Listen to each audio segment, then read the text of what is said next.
علامہ اقبال کی نظم ذوق و شوق۔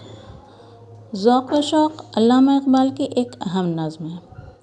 اس کے ہر شعر سے اقبال کے اپنے مقصد حیات سے عشق و محبت کا اظہار ہوتا ہے۔ ان کا یہ عشق اور شوق فراواں ایک ولولہ تازہ اور نوید حیات کی شکل میں سامنے آتا ہے، جس پر ان کے مخصوص تصورات کی گہری چھاپ ہے۔ اس نظم میں خدا کی عظمت اور رسول اکرم صلی اللہ علیہ وسلم کی ذات گرامی سے اپنے جذبہ عقیدت کا اظہار اقبال نے بڑے والہانہ انداز میں کیا ہے، لیکن شاعر کا جذبہ محبت و عقیدت روایتی حمد و نعت کی شکل میں ظاہر ہونے کے بجائے بڑے معنی خیز اور وسیع پس منظر میں ظاہر ہوا ہے۔ اس ضمن میں کائنات اور زندگی کے بہت سے اسرار و رموز زیر بحث آ گئے ہیں، لیکن سارے خیالات بلیغ اشاروں اور کنایوں میں پیش کیے گئے ہیں۔ اس لیے اس میں ایک تہدار معنویت کا احساس ہوتا ہے اور ہر شعر میں مفاہیم کا ایک جہاں تو آباد نظر آتا ہے۔ اقبال کا تصور فراق روایتی ہجر و فراق کی حبس زد فضا میں ایک تازہ ہوا کے جھونکے جیسا محسوس ہوتا ہے۔ اس میں آہ و فغاں اور گریہ زاری کی قطعاً گنجائش نہیں۔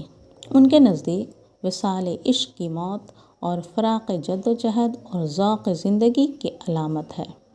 وہ انسان کو جمود اور مایوسی کی فضاؤں سے نکال کر حوصلہ، لگن اور ولولہ تازہ سے بھرپور فضاؤں میں لا کھڑا کرتا ہے۔ اقبال نے اپنی اس نظم میں فراق کے اسی مخصوص تصور کو نقطہ مرکزی بنا کر ذوق و شوق اور عشق کے حوالے سے اپنے مخصوص تصورات پیش کیے ہیں۔ شاعر اپنی نظم کا آغاز صبح کی منظر کشی سے کر رہا ہے۔ یہ منظر بہت ہی دلکش اور دل آویز ہے۔ یہ منظر قلب و نظر کے لیے حیات بخش ہے۔ اس سے شاعر کی روح تک سرشار ہو جاتی ہے۔ وہ اس منظر میں گم ہو کر بہت دور نکل جاتے ہیں۔ ان کی چشم تصور سرخ اور نیلی بدلیوں کی رنگ برنگی قبائیں پہنے ہوئے کوہ عظم تک پہنچ جاتی ہے۔ اس نوا کی گرد سے پاک صاف شفاف ہوا اور دھلے دھلائے کھجوروں کے پتے اور نواح کاظمہ کی ریشم جیسی نرم ریت انہیں ماضی کے روشن جزیروں میں پہنچا دیتی ہے، جہاں بجھی ہوئی آگ اور ٹوٹی ہوئی طناب اور گزرے ہوئے قافلوں کے نقوش قدم انہیں اس دیار محبوب میں پہنچا دیتے ہیں، جہاں پہنچنے کے لیے ان کی روح ایک مدت سے مضطرب و بے قرار ہے۔ اس طرح صبح کا منظر ان کے تاریخی و تہذیبی شعور میں تحریک پیدا کرتا ہے۔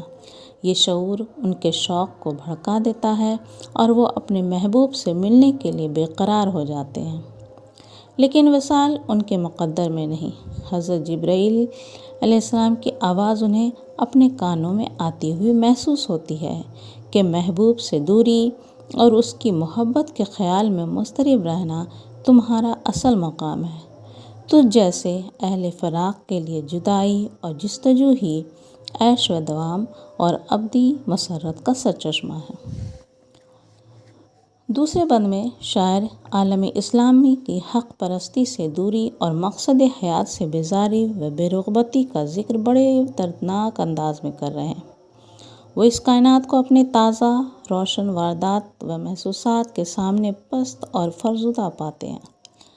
گرد و پیش بے حسی کا عالم ہے، جذبہ جہاد سرد پڑ چکا ہے، ہر طرف بت خانے ہیں، لیکن کوئی بت شکن غزنوی موجود نہیں۔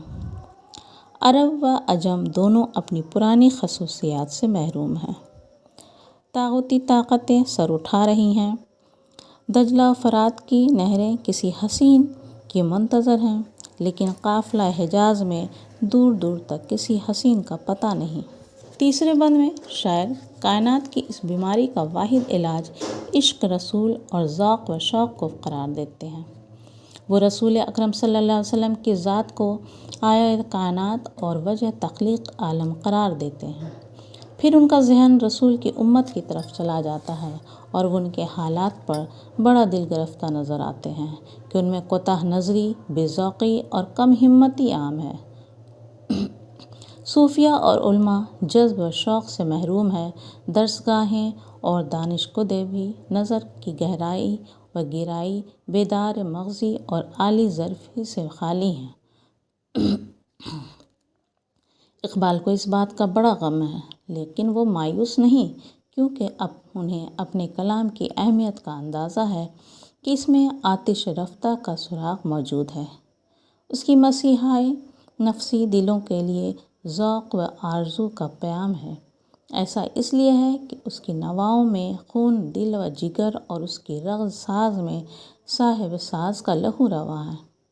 اس بند کا خاتمہ وہ اس ہزار تمنا پر کرتے ہیں: فرصت کشم کشمدہ این دل بے قرار را، یک دو شکن زیادہ کن گیسوئے تابدار را۔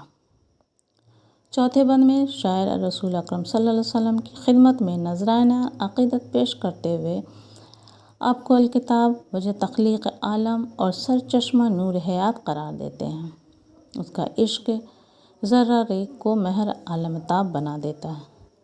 سنجر و سلیم کی شوکت اور جنید و بایزید کا فقر دونوں ہی اسی کے جلال و جمال کا پرتو ہیں۔ اس ذات اطہر کا عشق ہی سب کچھ ہے، اس کے بغیر نماز و سجود سب بے حقیقت اور بے معنی ہیں۔ عقل و عشق دونوں ہی بقدر ظرف و حوصلہ آپ صلی اللہ علیہ وسلم کی بدولت اپنے اپنے مقاصد سے ہمکنار ہیں۔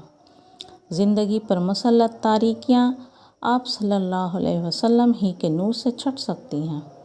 اس لیے اقبال اس نور سے دنیا کے منور ہونے کے خواہش مند ہیں۔ آخری بند میں علامہ اقبال اپنی علمی فتوحات پر افسوس و ندامت کا اظہار کرتے ہوئے علم کو تخیل بے رتب قرار دیتے ہیں۔ وہ علم و عقل کی ناکامی و بے بسی کی طرف اشارہ کرتے ہوئے پرزور انداز میں عشق کی قوت اور ہمہ گیری کا ذکر کرتے ہیں۔ وہ عقل کو بلہب اور عشق کو مصطفیٰ قرار دیتے ہیں۔ عشق کا تجزیہ کرتے ہوئے وہ وصال کو عشق کی موت اور فراق کو عشق کی اصل حیات اور معراج قرار دیتے ہیں۔ فراق ہی سے گرمی آرزو اور شورش ہوئے ہے، اسی کے دم سے موج کی جستجو اور قطرے کی آبرو ہے۔ اس طرح یہ نظم ذوق و شوق علامہ اقبال کے نظام فکر کے مختلف گوشوں پر روشنی ڈالتی ہے۔ اس نظم میں ان کا تصور عشق بڑے واضح انداز میں ہمارے سامنے آتا ہے۔ فراق کو آرزو کو عشق کی معراج قرار دے کر علامہ اقبال نے مقصد حیات کے لیے ہمیشہ جد و جہد کرتے رہنے کی جو تعلیم دی ہے، اس سے زندگی سے متعلق ان کے صحت مندانہ نقطہ نظر کا اندازہ ہوتا ہے۔ یہاں اقبال کی تحسی، دقیقہ سنجی اور بالغ نظری عروج پر نظر آتی ہے۔ فنی اعتبار سے بھی ذوق و شوق علامہ اقبال کی بہترین تخلیق ہے۔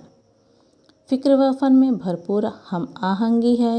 اس نظم کی بحر بڑی شگفتہ اور مترنم ہے۔